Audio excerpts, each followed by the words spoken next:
Hello guys, good morning. আশা করি তোমরা সকলেই ভালো আছো, আমিও ভালো আছি। সকাল সকাল ঘুম থেকে উঠে সব কাজ বাজ সারে স্নান করে পুজো টুজো সব দেওয়া হয়ে গেছে। হ্যাঁ, দেখছি বৃষ্টিতে ধীরে ধীরে সব কাজ সেরে আসলাম।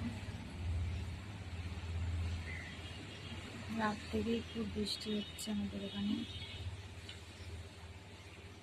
বসিয়ে দিয়েছি, এখন 10:30 বেজে গেছে। সবে ভাতটা হয়েছে, এখনো বাকি আছে অনেক কিছু রান্নায়। যে থানকুনি পাতা নিয়ে এসেছে তোমার দাদা ভাই বাজার থেকে, আর নিয়ে এসেছে কাতলা মাছ।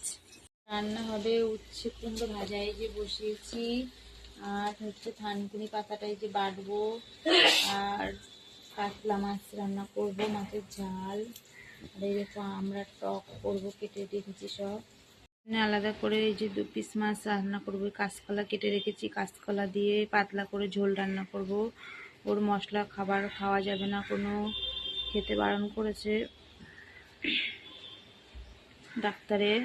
উঠলো, ও 2 দিন ধরে রাত্রে ঘুমায় না বলে ও পেটে ব্যথায় ছটফট করে, একটু দেরি করে ওঠে ওই জন্যে।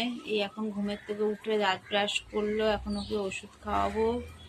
দেখো দাঁড়িয়ে এখন লজেন্স খাচ্ছে খালি পেটে। দুপুরে রান্না বান্না হয়ে গেছে, শুয়ে আছি।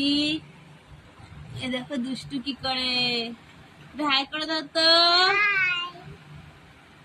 বইয়ের ব্যাগ বার করে বই খাতা বই করছে, কত পড়াশোনা করছে, দেখো কত পড়াশোনা করছে, কত পড়াশোনা করে ও।